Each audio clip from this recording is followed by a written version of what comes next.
Hello and welcome to Sports Talk. My name is Jamie Kapp and I'll be the host for today's show. Our guest is Steve Mahoney, the current athletic director at Fort Atkinson High School. Mo, welcome to the show. Thanks. I've been kind of waiting for my invite opportunity. I finally made the big time. I'm on the show. How about a little personal background about yourself that you care to share with the viewers? Well, I'm a Fort Atkinson grad. I took a big, long journey in my life. I traveled 7 miles to University of Wisconsin in Whitewater. Moved into Whitewater for 5 years. Came back in 1996 and became a Phy Ed teacher in Fort Atkinson. Replaced the Hall of Fame basketball coach, Don Gruber. Also a Hall of Fame football coach, Glenn Borland. Both my coaches in Fort Atkinson, and they retired right when I got out, so I was able to get a job. Started in the coaching profession as a freshman boys basketball coach. Coached every level, worked up to the varsity assistant under Mike Hall. Started coaching football in 1996 with Steve Hovell. Stayed in Fort forever and ended up becoming the head football coach in 2001. I was the head football coach from 2001 to 2017. Became the athletic director in 2016. So got a lot of Fort Atkinson connections in my blood and kind of been through that whole process.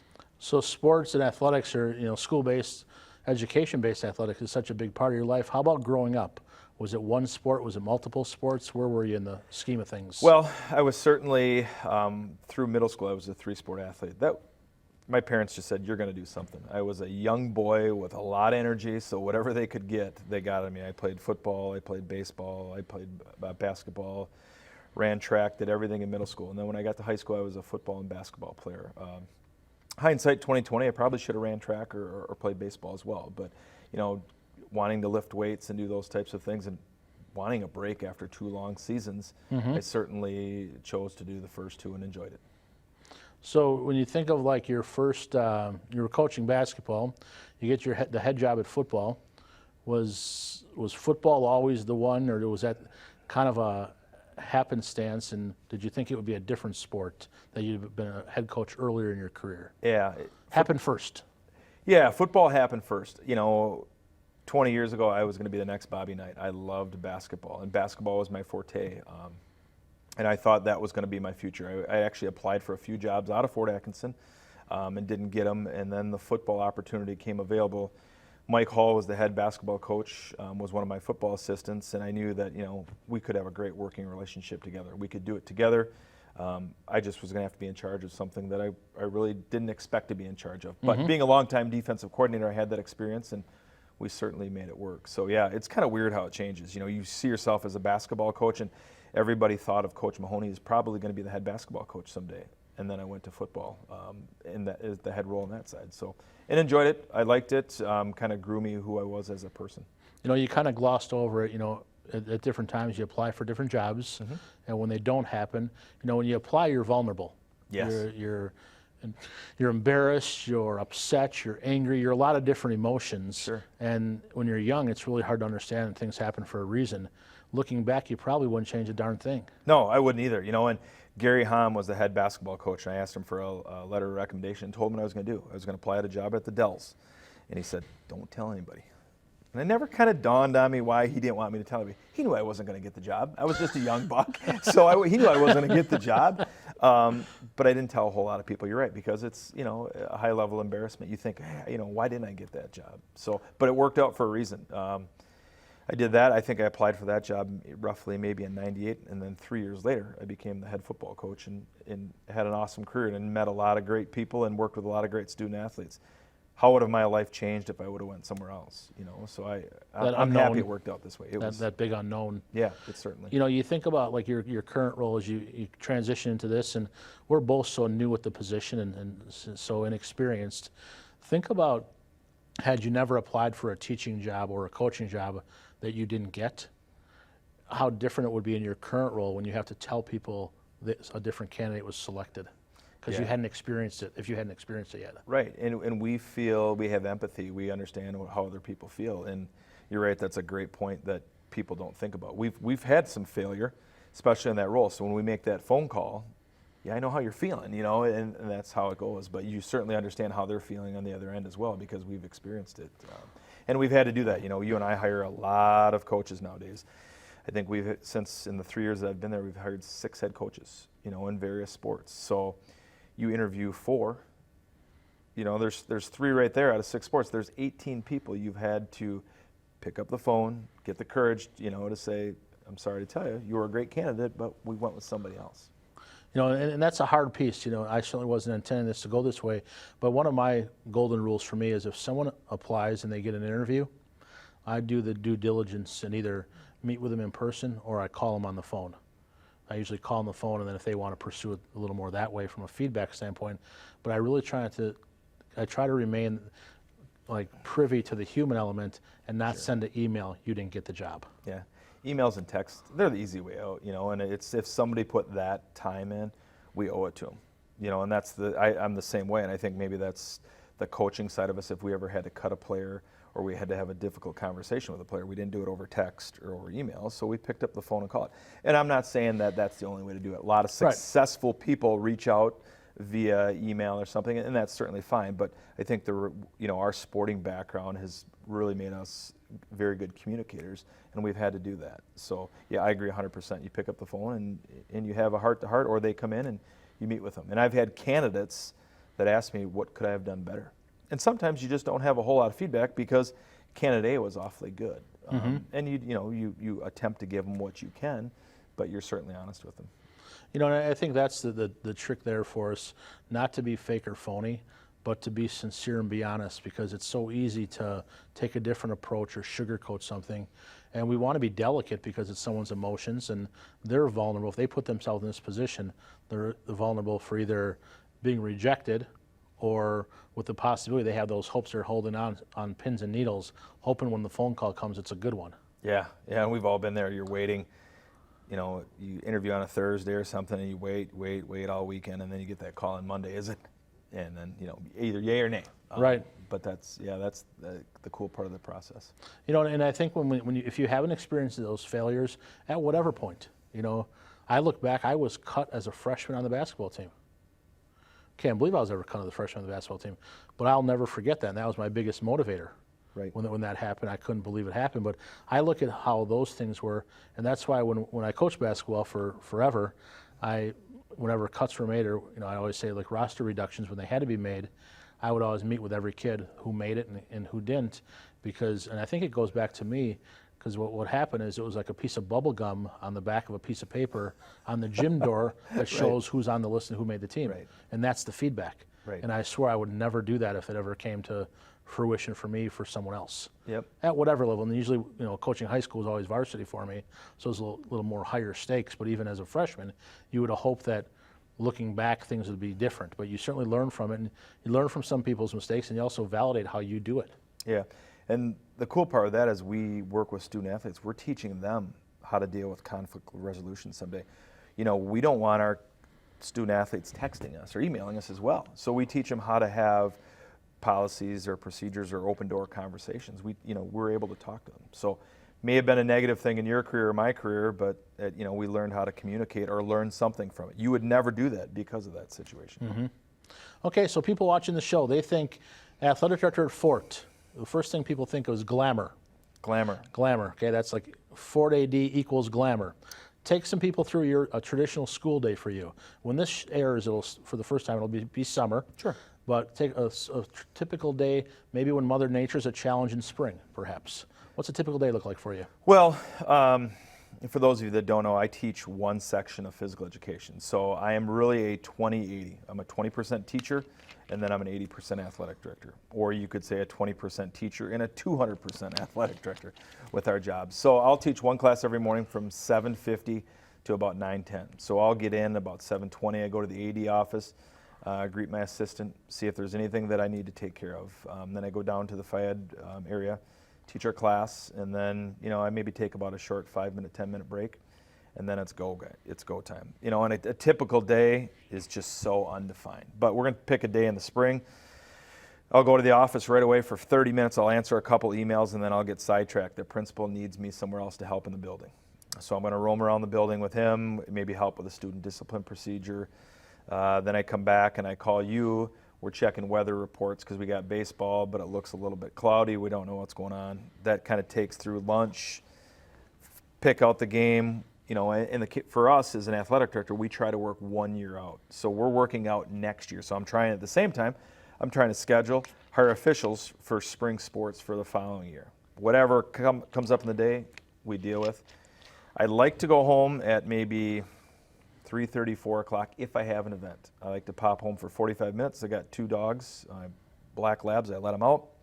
Then I come back to whatever event is, or I go to all the events. You know, I try to bounce around. 6:30 to 7 o'clock in the spring, I usually head home, have wife with my dinner, and then I get my phone back out for a little bit and kind of wrap a day up. You know, those are big days. Some days, you know, Wednesdays when there's not a lot going on, I get home typically 4:30 and we just kind of roll through. But the key with our jobs is it's just so much unexpected. I walk in the office thinking I'm going to get something done, and I don't even touch it because a student discipline problem came up, a potential rainout came up. You know, you just don't know. So that's kind of the day, but I think it's glamorous. Glamorous in our eyes is what we've got.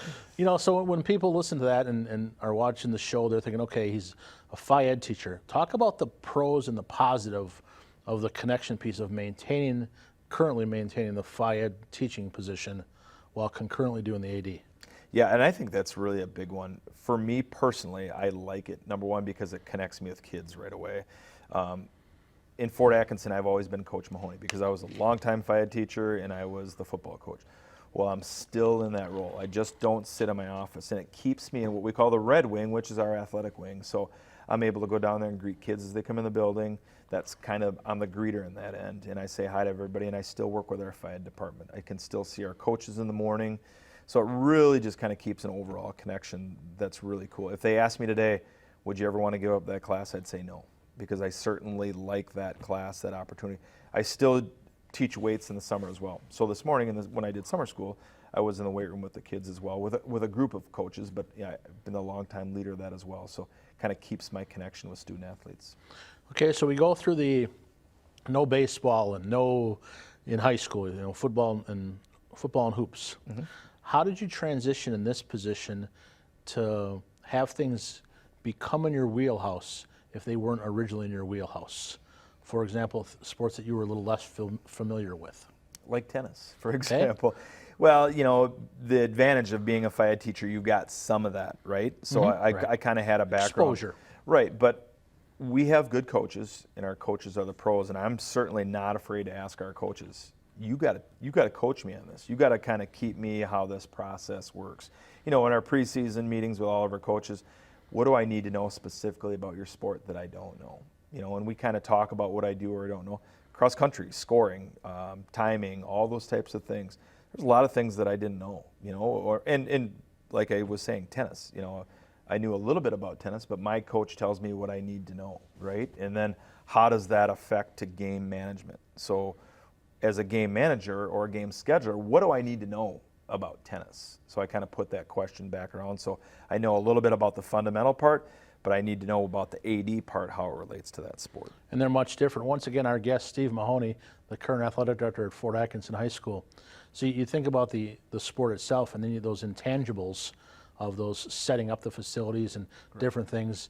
And it kind of goes to the same thing. If we were always successful in everything, or if we were the star in everything, we might not be humble enough to ask. Yeah, right. And we're definitely humble enough to ask the experts in those sports because this is their bread and butter. Right, and I think when you have good dialogue with your coaches, it creates that partnership and that ownership, and they put some trust back into you. It makes them feel important, and they should be important. I mean, they're doing a great job, and you know, I use the word, they're the pros, you know, and let the pros be the pros, and you know, let's stay out of the pros' way, but what can we do to assist them? So I look at it, it's so, the transition now is so natural. You know, like it could be us hosting the sectional final with, you know, Kakana and Nicolay, or whomever, when it doesn't involve us. The outcome has become so irrelevant to me. You know, and all of us in our positions, we look at just the venue, the event, the safety, the smoothness to it, and all aspects of it, and the result never even comes to the forefront. Right, we become the administrator. We're there to make sure it all happens and it rolls on, right? And that's, you know, the kind of cool things, you know, not trying to get off topic, but our 2 facilities, we can host those, and we've hosted those types of events, and those are really cool opportunities to have in your building. I think they are too. You know, you look at so many of the pieces from, you know, an AD standpoint, you wonder, do you ever get to the point, if we would have done this, let's say we were the AD as long as we coached, so we just had short careers, do you ever lose your competitiveness? Where you don't care what the result is when it involves a sport that your team is there. I'm not there where I've just don't care about the result. That's not me at all. I wonder if that would happen if, you do this for 20, 30 longer years. I think you get immune to it, right?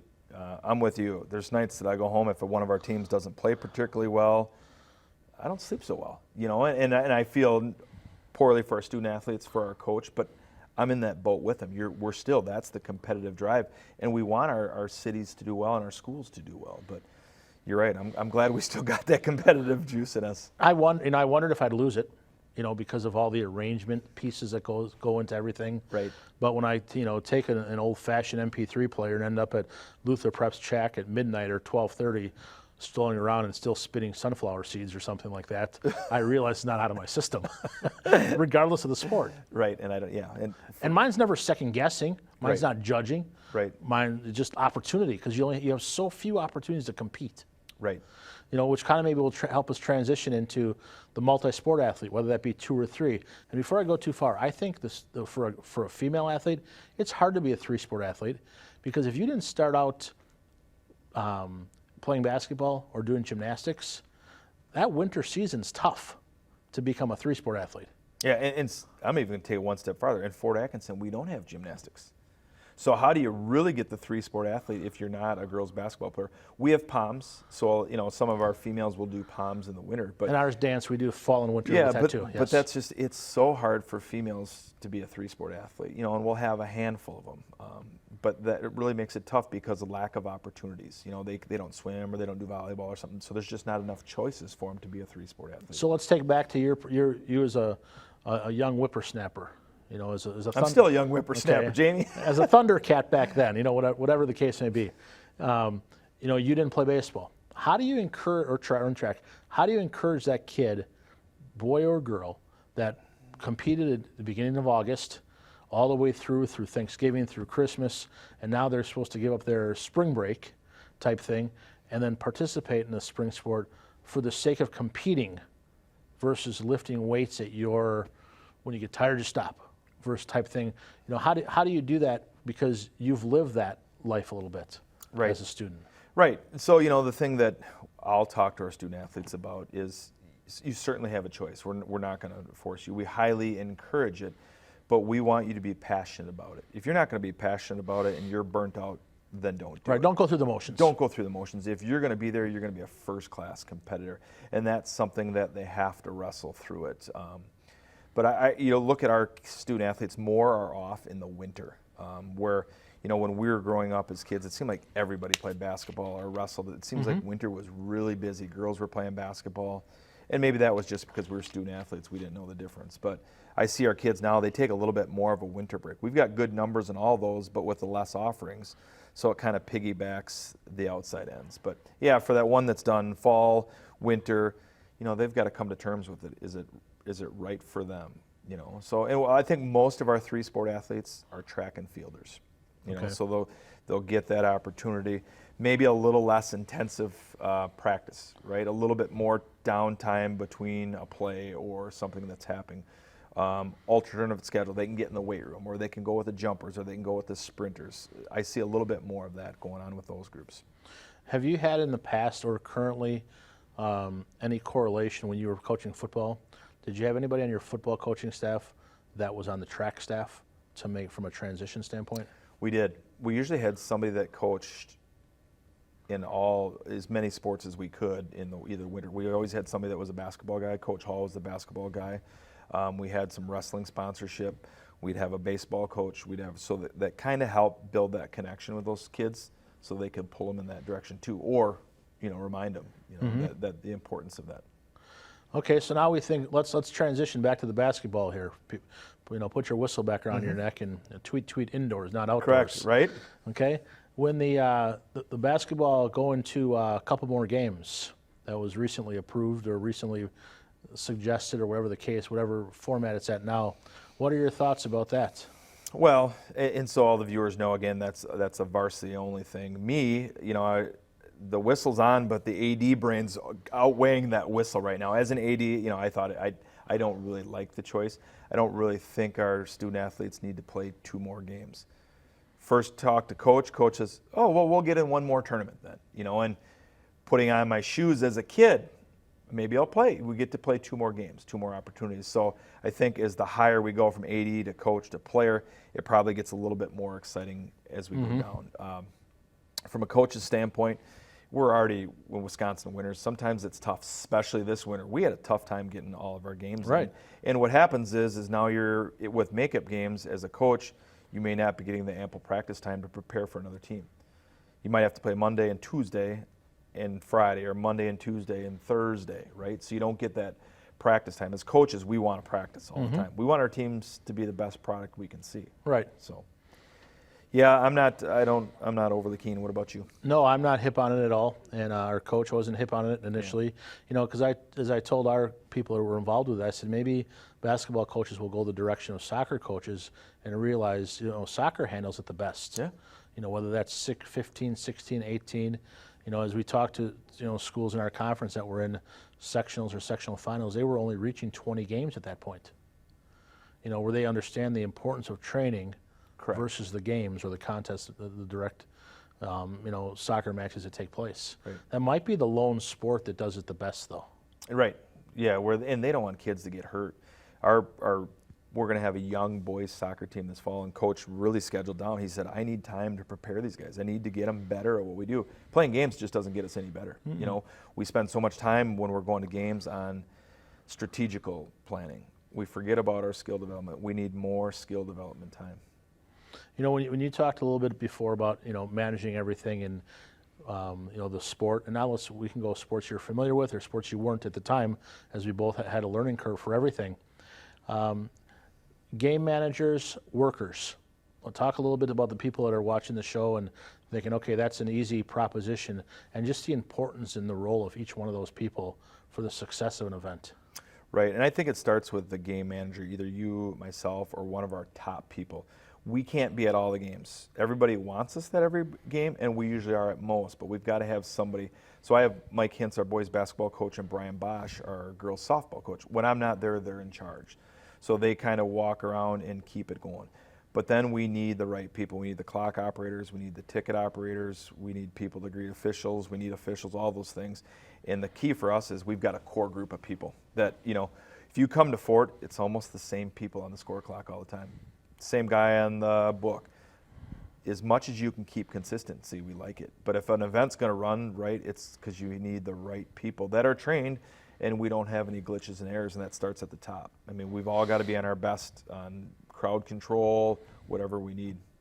I think that's a challenging piece because it gives you you need the consistency, but you also have to we also realize that those people have, kids, grandkids, siblings, Friday nights, weddings, Saturdays, whatever the case is, and then to have some version of whether it be cross-training or just exposure to other positions, you have to kind of get some of those newer breeds in there just to gain a little experience, and then you kind of hold your breath a little bit. Right. Volleyball, for example. I don't even know how to keep score in volleyball, right? I've got a chart of rules if I have to train somebody or we have our coach train somebody, or swimming.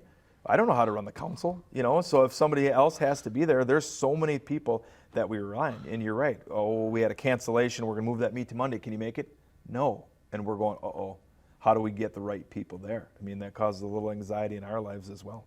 I would say it causes a lot of anxiety. And almost officials becomes the easy thing.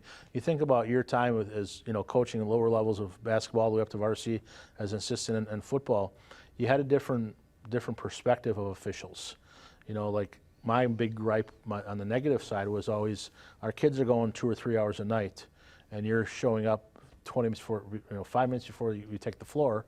You're just strolling around. This is important. Care about it. Right. And now I look at the point where we constantly call them, make sure they're going to be there. Right. And you hope it's now a 3-person crew in hoops that they know each other or they've traveled together. Sure.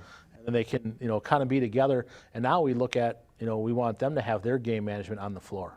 But our interactions are so different. It's not a travel call missed or whatever. We look so holistically of getting the refs in and out wherever they have to go. Right. And our perspective just changes so quickly. right? We give them a candy bar and a bottle of water now. Right. Before then, like you said, it was holding, Right. but now we're giving them candy and water. Thank you very much for your time. And, it's more of that service. It's so different. That's exactly what it is. It's the event and the providing that service piece. So people that are watching the show and think, okay, Fort Atkinson or wherever else, AD wise, what are some misconceptions people might have in terms of the, I use the tongue-in-cheek glamour prior to, but do you think anyone that's outside of Fort Atkinson would realize the hours that an AD is at work in Fort Atkinson, or how often you think about work when you're not at work?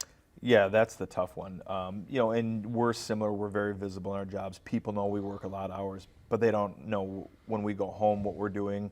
We're dealing with a phone call. We're dealing with an email. We're always, what we say, plugged in. And even in the summer, this is supposed to be the downtime. And then I'm working with some personal goals. I got to get better at resting. But you start thinking about, okay, how are we going to get better? What kind of leadership training are we providing for our coaches? What kind of sportsmanship are we putting together for our district? And that's in the summer, so we're always connected. And I don't think people probably understand, they think he's an administrator at the game, he hires and fires, and, they're there. But that's not always it. And the other misconception, I think, is they think we have the ability just to remove coaches whenever we want and bring in somebody new, like it's the college or the NBA. To remove a coach, if we've ever had to, is a challenging process. And the harder part is to get the next one in that's really good. I've had people say, "Why don't you just fire that one?" Or "That one's not doing so well. They haven't won. Why don't you get rid of them?" Well, there's lots of things. Based on we don't maybe have the correct student athletes, but there's a big process, and I don't think that's one of the things that's probably not as easy as people think. As we get closer to wrapping the show up, there's a question, and I don't want to be rushed, so if we go a little over, we go a little Sure. over. Talk a little bit about the challenges, say student athletes, or coaches hiring, firing, things like that. How important is winning as the athletic director at Fort versus all the other important or more important aspects? Yeah, and that's a great question. Certainly in varsity sports, we want to win, and we encourage winning, but we certainly don't encourage it at the expense of the sportsmanship, the ethics, the integrity, being a student first. And then the lower levels are certainly kind of all about that development. But winning is important. And in Fort, we've had some really good years in sports, and we've had some years that we weren't very good. I thought we would be competitive at times, but it doesn't always happen that way.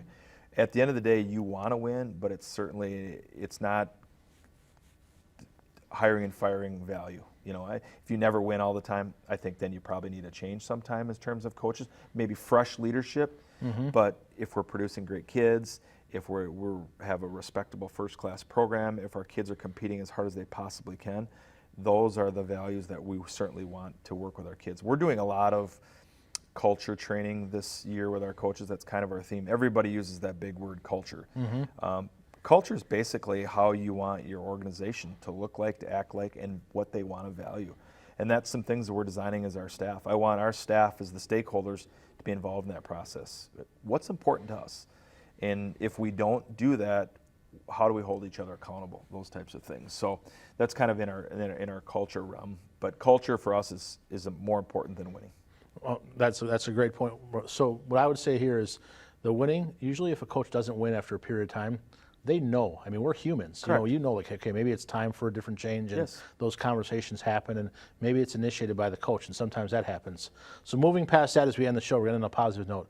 What gets you fired up in the morning? Doesn't matter the season, including summer, to be the AD at Fort. What excites you about it? Well, it's the student athletes. Every day I get to see those kids and see them shine. And, I'm a Fort-bred guy, and I take a lot of pride in Fort Atkinson. I'm 46.